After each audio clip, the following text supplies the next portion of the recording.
વિદ્યાર્થી મિત્રો, મારી યુટ્યુબ ચેનલમાં તમારું હાર્દિક સ્વાગત છે.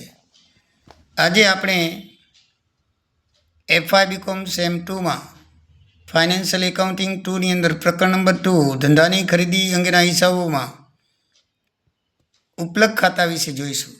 તો મિત્રો, મેં થિયરિકલ વિષયની અંદર મેં ઉપલબ્ધ ખાતા વિશે તમને જણાવી દીધેલું છે, છતાંય તમને આપણે થોડુંક રિફ્રેશ કરી લઈએ.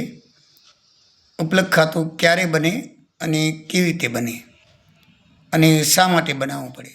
તો મિત્રો, કોઈ વખત ધંધો ખરીદનાર છે એ કંપની ધંધો વેચનારના દેવાદારો તથા લેણદારો ના લે, પરંતુ ધંધો વેચનાર વતી એજન્ટ તરીકે લેણાની રકમ ઉઘરાવી અને લેણદારોને ચૂકવી આપે એવી કબૂલાત લે. તો દેવાદારો પાસેથી રકમ ઉઘરાવી લેણદારોને ચૂકવે ત્યારે જે કાંઈ નફો નુકસાન થાય એ વેચનારને ભોગવવાનો રહે અને એના બદલે એ ખરીદનાર છે એ કમિશન લે.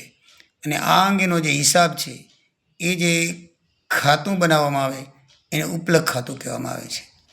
એટલે કે મિત્રો, ઘણી વખત કંપની જે છે એ ખરીદનાર જે કંપની છે એ વેચનાર કંપનીના લેણા દેણા લેતી નથી અને એના બદલામાં એ શું કરે છે કે ભાઈ, તારા લેણદારો દેવાદારો હું લઉં નહીં, પણ તારા વતીથી ઉઘરાવી દઉં ને પછી ચૂકવી દઉં, પણ નફો નુકસાન થાય બે તારું, મને એના બદલામાં તમારે કમિશન આપવાનું. તો કે ભલે. તો એ રીતે જે સમજૂતી થાય અને એનો જે હિસાબ રાખવામાં આવે એને ઉપલબ્ધ ખાતું કહેવામાં આવે છે. તો મિત્રો, ઉપલબ્ધ ખાતાની અંદર આપણે જેવા દાખલા હોય તો એની અંદર આમનો આ રીતે થાય. સૌથી પહેલાં તો આપણે સ્વીકારીએ લેણદારો દેવાદારો ચૂકવવાનું.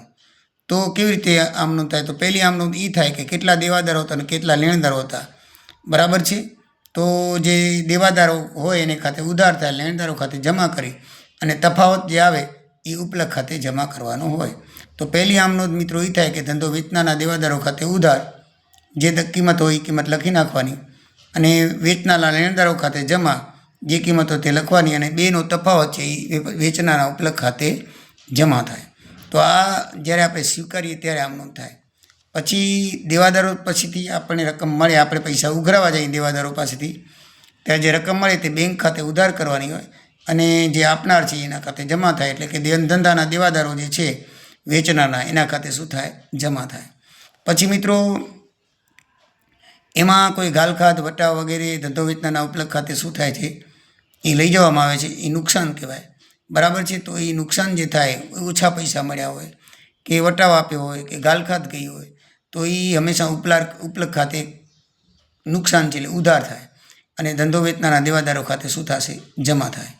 પણ જો નફો હોય તો ધંધો વેચનારા દેવાદારો ખાતે ઉધાર કરવાનું અને ઉપલબ્ધ ખાતે જમા કરવાનું. જ્યારે લેણદારોને પૈસા ચૂકવવામાં આવે પછી આપણે ઉઘરાવ્યા પૈસા જે લેણદારોને આપીએ ત્યારે લેણદારો ખાતે ઉધાર થાય, લેનાર ખાતે ઉધારો લેણદારો લેશે અને બેંક પરથી ચૂકવાય છે એટલે બેંક ખાતે જમા થશે. પછી લેણદારોની રકમ ચૂકવતી વખતે આપણને નફો કે વટાવ મળે તો ઉપલબ્ધ ખાતે શું થાય છે? જમા થાય છે. એટલે ધંધો વેચનાર લેણદારો ખાતે ઉધાર, તે ધંધો વેચનારના ઉપલબ્ધ ખાતે જમા. ફાયદો હોય તો ઉપલબ્ધ ખાતે જમા, નુકસાન હોય તો ઉપલબ્ધ ખાતે ઉધાર થાય છે. પછી કંપનીના કાર્ય બદલ જે કમિશન લેવાનું હોય એ કોણ આપે? વેચનાર આપે. એનું ખર્ચ છે એટલે એ ઉધાર કરશે. તો ધંધો વેચનારના ઉપલબ્ધ ખાતે ઉધાર, તે કમિશન ખાતે જમા, બરાબર છે. પછી દેવાદારો પાસેથી મળેલ રકમ લેણદારોને ચૂક્યા બાદ કમિશન ચૂકવવામાં આવે ત્યારે તો ધંધો વેચનારના ઉપલબ્ધ ખાતે ઉધાર, તે રોકડ ખાતે અથવા ડિબેન્ચર કે શેરમૂડી ખાતે જમા કરવામાં આવે છે. એટલે કે મિત્રો, આપણે પેઢીને ચૂકવાની રકમ, એટલે કે આપણે જેની પાસેથી ખરીદ્યું છે તો વેચનારને આપણે કેટલી રકમ દેવાની થાય? તો દેવાદારો પાસેથી જે રકમ મળી હોય ને એમાંથી લેણદારોને આપણે જે ચૂકવીએ અને આપણું કમિશન છે એ બાદ થાય. બાકીની રકમ છે એ આપણે ધંધો જે વેચનાર છે એને આપી દેવી પડે. તો ચાલો મિત્રો, એના ઉપરથી આપણે એક ઉદાહરણ લઈએ એટલે બરાબર ખ્યાલ આવશે. તો ઉદાહરણ નંબર 5 છે મિત્રો. 1 જાન્યુઆરી 2024થી કૈલાસનો ધંધો કેતન કંપની ખરીદી લે છે. હવે આ કંપનીના 60,000ના દેવાદારો છે, એના સિવાય મિલકત બધી ખરીદી લે છે અને વેચનાર વતી દેવાદારો નાણાં ઉઘરી આપવાનું વચન એ આપે છે અને 20,000ના લેણદારો છે એને એ ચૂકવાનું કબૂલે છે. આના બદલ એને શું કરવાનું છે? 3% કમિશન દેવાદારો પાસેથી રકમ વસૂલ કરે એ આપવાની છે. લેણદારોને ચૂકવેલ રકમ પર 1% કમિશન આપવાનું છે. હવે દેવાદારો પાસેથી 58,000 મળ્યા છે અને બધા જ લેણદારોને પૈસા 5% રોકડ વટાવે ચૂકવી આપ્યા. તો કંપની પાસેથી આપણે એના આમ નોંધ અને એના ખાતા તૈયાર કરવાના છે. તો સૌથી પહેલાં આપણે મિત્રો સ્વીકાર કર્યો એની આમ નોંધ લખવાની હોય છે. આપણે જોયું હતું ને કે પહેલી આમ નોંધ સ્વીકાર કરે એની, તો આપણે સ્વીકાર કર્યા છે લેણદારો અને દેવાદારો, આમાં આપણને ભેગી આમ નોંધ લખી છે, પણ ઉદાહરણમાં અલગ છે તો અલગ કરવી હોય તો ચાલે ને ભેગી કરવી હોય તો પણ ચાલે. તો પહેલી આપણે દેવાદારો સ્વીકાર્યા, તો દેવાદારો ખાતે ઉધાર 60,000ના છે, બરાબર છે, એ રકમ છે દાખલાની અંદર. અને ધંધો વેચનારના ઉપલક ખાતે શું થશે? જમા થશે. હવે આપણે લેણદારો શીખવાડી છે, તો લેણદારો હંમેશા જમા ખાતું હોય એટલે ઉપલક ખાતે ઉધાર થશે. ધંધો વેચનારના ઉપલક ખાતે ઉધાર 20,000, તે ધંધો વેચનારા લેણદારો ખાતે જમા. યાદ રાખવાનું, દેવાદારો ખાતે ઉધાર લખાય અને લેણદારો ખાતે જમા લખાય. બંનેમાં ઉપલક ખાતા વિરુદ્ધ આવશે. દેવાદારોમાં ઉપલક ખાતું જમા થશે અને લેણદારોમાં ઉપલક ખાતું ઉધાર થશે. આ બાબત ખાસ ધ્યાન રાખવાની.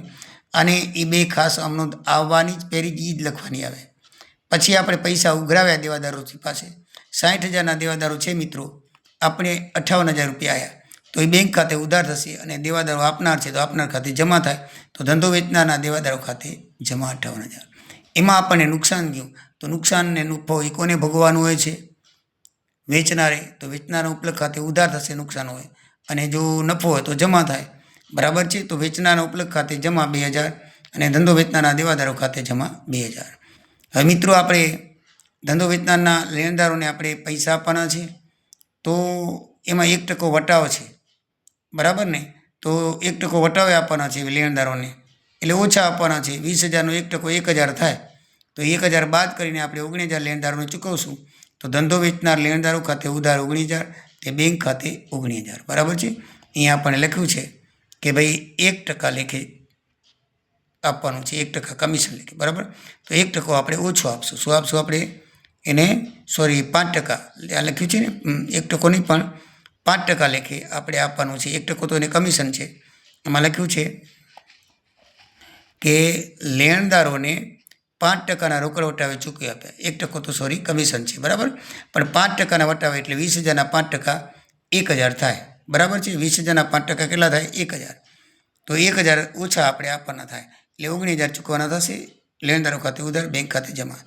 પછી આપણે 1,000 જે વટાવ મળ્યો એ લાભ થયો, તો લાભ થયો તો ઉપલક ખાતે જમા થશે, લેણદારો ખાતે ઉધાર થશે.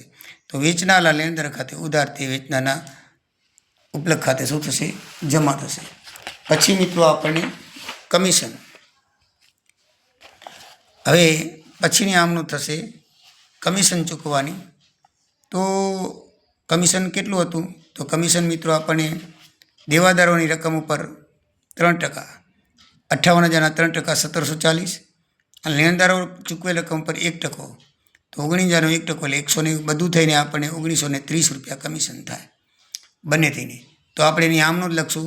શું લખશું? એ ખર્ચ છે, તો એ વેચનારા ઉપલક ખાતે ઉધાર થશે અને કમિશન ખાતે શું થશે? જમા થશે, 1,930 રૂપિયા, બરાબર. સમજાઈ ગયું ને? એ ખર્ચ છે એટલે ઉપલક ખાતે ઉધાર થાય, આવક હોય તો ઉપલક ખાતે જમા થાય, અને કમિશન ખાતે જમા થશે 1,930 રૂપિયા. 1,930 કેવી રીતે આવ્યા એ આપણે અહીંયા જોયું, બરાબર છે.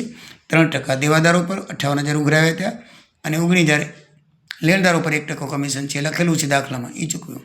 હવે આપણે દેવાદારોને કેટલા ચૂકવવાના?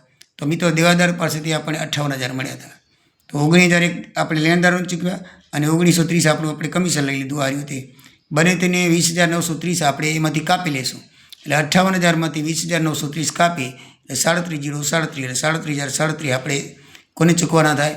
જેની પાસેથી આપણે ધંધો ખરીદ્યો છે એને ચૂકવાના થાય. તો મિત્રો આપણે આમનો જ લખશું. શું લખશું આપણે આમનું? કે ધંધો વેચનારના ઉપલક ખાતે ઉધાર, તે બેંક ખાતે, પૈસા બેંકના ખાતામાં જમા થશે, બરાબર. તો ધંધો વેચનાર ઉપલક ખાતે ઉધાર, તે બેંક ખાતે જમા 37,037, ધંધો વેચનારને રકમ ચૂકવી આપી તે, બરાબર. તો મિત્રો આ રીતે એનું થાય. હવે એમાં ખાતા આપણે 3 બનાવવાના આવશે. એક તો વેચનારના દેવાદારોનું, લેણદારોને ઉપલક ખાતું. તો મિત્રો જે દેવાદારો છે ને એ હંમેશા વેચનારા દેવાદાર અહીંયા આવશે 60,000 રૂપિયા, બરાબર છે. ધંધો વેચનારા ઉપલક ખાતે 60,000 રૂપિયા, અને આપણે ખરેખર ચૂકવ્યા છે બેંક ખાતે આવશે, નુકસાન થયું છે ઉપલક ખાતે આવશે, એટલે 60,000 મળી જશે. એવી રીતે લેણદારો છે, એકચ્યુઅલ છે એ જમા બાજુ આવશે, અહીંયા ઉધાર બાજુ આપણે આમનું કરી લીધી. લેણદારો જમા બાજુ લખાય, દેવાદારો ઉધાર બાજુ લખાય. પછી આવક જાવક અહીંયા જમા બાજુ આવે, અહીંયા આવક જાવક ઉધાર બાજુ આવે. તો ધંધાના વેચનાર જે છે એ 20,000 રૂપિયા ઉપલક ખાતે આવશે, જે એકચુઅલ દર્શાવી છે દાખલા રકમ તે. ને આ બાજુ આપણે ખરેખર એમને ચૂકવ્યા છે 19,000 રૂપિયા, એટલે બેંક ખાતે 19,000 આવશે અને વટાવ મળ્યો છે ઉપલક ખાતે 1,000 કરશું, એટલે બંને બાજુ મળી રહેશે. હવે મિલકતો આપણે જે વેપારનું ઉપલક ખાતું કરશું ને, તો એના ખરેખર લેણદારો અને દેવાદારો છે એ ઉધાર અને જમા બાજુ લખાય, બરાબર છે. લેણદારો છે એ 20,000 ઉધાર બાજુ લખાશે અને દેવાદારો છે એ જમા બાજુ 60,000 લખાશે, બરાબર છે. હવે એમાં આપણે દેવાદારો ખાતે જે નુકસાન છે એ ઉધાર બાજુ આવશે, કમિશન જે ખર્ચ છે બધો ઉધાર બાજુ આવશે, નફો છે એ જમા બાજુ આવશે. બંને બાજુ લખવાની, લેણદારોની એમાં ઉધાર બાકી હોય, દેવાદારોની જમા બાકી હોય, તો લેણદારો જમા બાજુ લખવાના, દેવાદારો જમા બાજુ લખવાના, લેણદારો ઉધાર બાજુ. પછી આવક જાવક જે નુકસાન હોય એ ઉપલક ખાતાની ઉધાર બાજુ, આવક હોય જમા બાજુ. તો આપણને નુકસાન કયું છે? એક તો 2,000 રૂપિયામાં આવ્યા, દેવાદારોમાં ઓછા, કમિશન 1930 રૂપિયા આવ્યું, બરાબર છે. પછી આ બાજુ દેવાદારો 60,000 તો છે, ત્યાં લેણદારો ખાતે 1,000 રૂપિયા આપણને વટાવ મળ્યો, તો 1,000 રૂપિયા થયા, એટલે ટોટલ 61,000 રૂપિયા થયા. અને આમાં આપણે પછી 37 ચૂકવી દીધા, એ બેંક ખાતે શું થશે? ઉધાર. એટલે બંને બાજુ ઉપલક ખાતું જોવા મળી જાય છે, બરાબર છે. આ રીતે ઉપલક ખાતું બનાવવાનું આવે. દેવાદારોની જમા બાકી લખવાની, લેણદારોની ઉધાર બાકી, પછી નુકસાન હોય કે ચૂકવણી હોય બધી ઉધાર બાજુ આવે, અને આવક છે એ જમા બાજુ આવે, ખાતું તમારું સરભર થઈ જાય. તો મિત્રો આ રીતે ઉપલક ખાતાવાળો દાખલો થાય. આમાં તમને બરાબર સમજણ પડી ગઈ હશે. ના સમજણ પડીએ તો કોમેન્ટ કરજો. હવે પછી સ્વાધ્યાયનો દાખલો લેશું. જય સિયારામ, જય દ્વારિકાધીશ.